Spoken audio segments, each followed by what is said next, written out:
Live. News 8's Good Morning Connecticut starts now.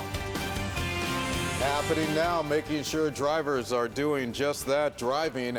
Law enforcement officials watching for distracted drivers breaking the state's mobile phone laws. And parents, you're not the only one whose identity can be stolen. We've got your back this morning with way you may want to get a credit report on your kids. It's hard to believe kids are vulnerable, but they are. You know what?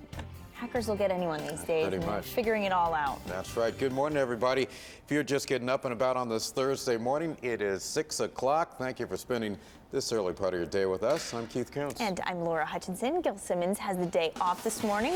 Well deserved. And meteorologist Sam Cantro is in this morning. Hey, Sam. Yes, and yesterday we brought in a little bit milder air. Now today, with Gil off another day, we can get you even more warm weather. It is about 50 degrees across parts of Connecticut, but we also do have some rain to contend with. A bit of drizzle now up in the quiet corner and a few passing showers earlier today. A few of the roadways may be a little bit wet this morning, but most of us actually will remain dry through most of the morning into early this afternoon. Look at the change in temps since yesterday. It's 33 degrees warmer right now at Willimantic than it was 24 hours ago at this moment. So you don't need the heavy winter jacket, but it still isn't particularly warm, especially when you factor in the wind. It is in the 50s right now, which is, I guess, nice compared to the way that it was yesterday, but the wind does make it feel a little bit cooler. Lunchtime planner coming up. Teresa, that's your favorite graphic, isn't it? It is. You have such a nice turkey sandwich on there. It makes me hungry every time I see it.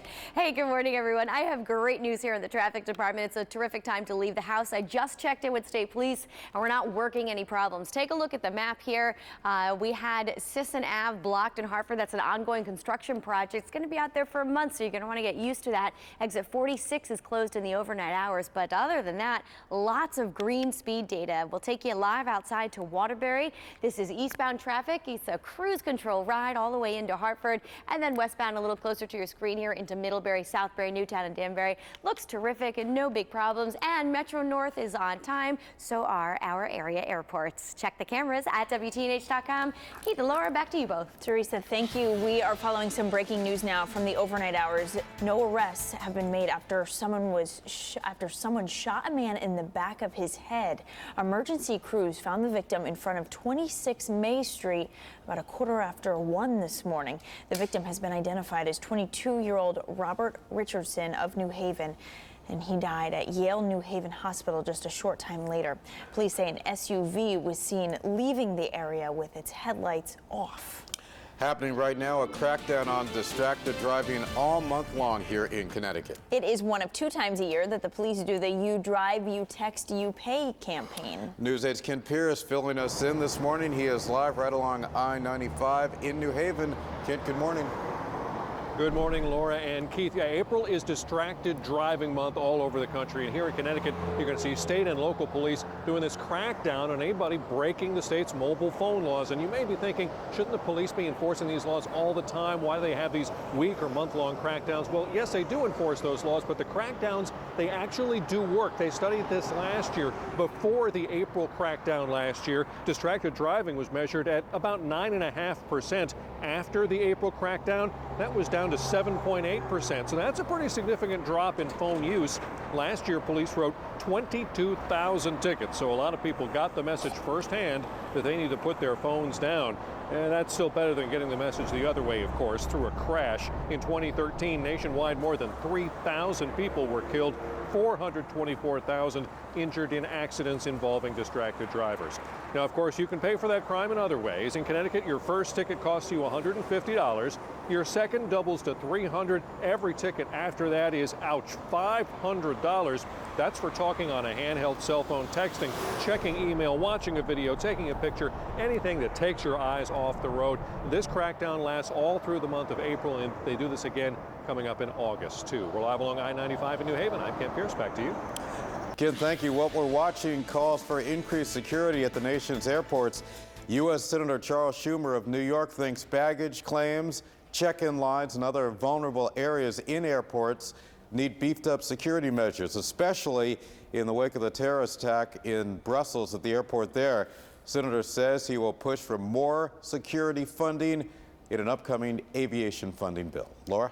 Keith, the Pentagon is considering opening more military outposts to provide artillery support and other aid to Iraqi forces. That's according to a senior U.S. military officer. Iraqi forces are getting ready to try to take back the city of Mosul. The military says that the U.S. might open a new base or reopen an old one used in the earlier Iraq war. A Newtown teacher has been arrested, charged with having a gun on the grounds of that town's middle school. Officers arrested Jason Adams for carrying a concealed firearm into the building. The district says students were never in any danger. The teacher does have a pistol permit, but state law bans guns from school grounds. The school district says the teacher is now on administrative leave. Adams will appear in court later on this month. All right, and a judge is now weighing a decision on whether the families of the victims of the Sandy Hook Elementary shooting in Newtown can sue the gun manufacturer. Senator Bernie Sanders has said that the families should not be able to sue, and that has sparked outrage from many, including U.S. Senator Chris Murphy of Connecticut. The gun used at Sandy Hook, the AR-15, made in Remington. On our website, WTNH.com, News 8's Scott McDonald takes a closer look at the lawsuit and the weapon at the center of the controversy. We have you back this morning with a warning about identity theft. Turns out thieves aren't just targeting adults. News 8's Renee Schmiel is live for us in News 8 Control this morning to tell us how to protect your kids from thieves now. Good morning, Renee. Good morning, Keith. Good morning, Laura. You know you need to keep an eye on your credit, but if your kids aren't even old enough to swipe a credit card, you probably don't even think of checking to see if they have a credit report. But kids can be the victims of identity theft too. Thieves often want to target kids because they know they can get away with it for a lot longer. Typically, kids won't find out if something is wrong with their credit until they grow up and aren't able to get a credit card or apply for a loan. At that point, though, it's too late and their credit has already been destroyed. So how do thieves get a hold of a child's social security number in the first place? Well, if it's on school forms and paperwork, it can get into the wrong hands. So really ask if you need to put it on there first. Also, family members who know it might use it for the wrong reasons. Their numbers can also be stolen in a data breach along with adult social security numbers. It's also a good idea to remind your kids not to give out any personal information online.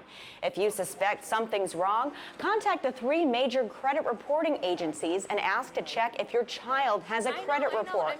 Most kids shouldn't have one, and a credit report might indicate fraud. Whether you suspect fraud or not, it's a good idea to check your child's credit by the time he or she is 16 years old. In News 8 Control, I'm Renee Schmiel. Keith and Laura, back to you.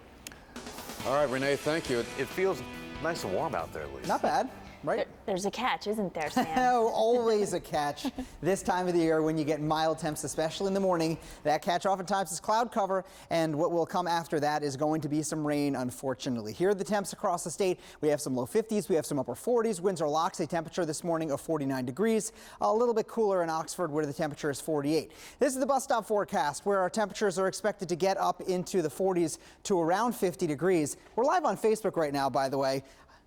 And we're talking to you, we're showing you some of the behind the scenes stuff too. You can actually watch me watching myself here. 47 to 51 degrees, that's the bus stop forecast. And at lunchtime today, by the way, this is a green screen behind. For those watching on Facebook, you'll see this is a green screen. It's not actually a graphic here. At 12 o'clock around lunchtime, our temperatures are expected to get up into the 50s by Facebook. Hi, people on TV. 53 the temperature, some showers expected, and it will be a little bit breezy later on today. The rest of the 8-day forecast is coming up in just a little bit. Teresa, over to you. Sam, you changed your lunchtime graphic. It's a different sandwich. I know. Well, Did you know know what? that? We eat different food every day, Teresa. Duh. It used to be turkey. It looks like a nice mozzarella and tomato sandwich now. Yummy. Vegetarian. All right, let's take you live outside to New Haven. I didn't put the banner on here because I want you to look closely at your screen. We have a minor accident. Could be a traffic stop that has a trooper has someone pulled over. I don't see a big delay associated with it. This is the northbound side on the bridge. Good news is not a huge delay associated with it. I'll keep my eye on it for you and let you know if that changes. Meanwhile, let's take a ride north. We are heading to the capital city, I-84 westbound here, closer to your screen by exit 46.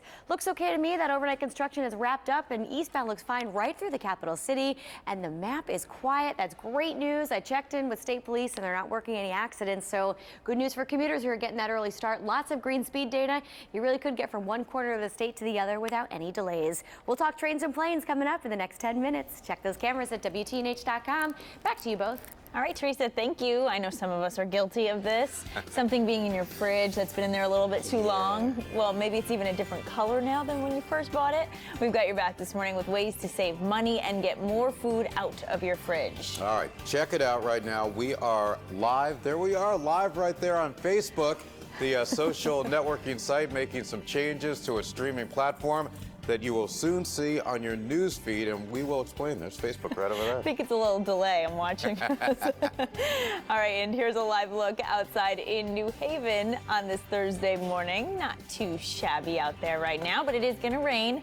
When and how much? Meteorologist Sam Cantro up next with his complete forecast. We can't really find a balance here, live and everywhere. 6:10. Stay with us. Multi-platform.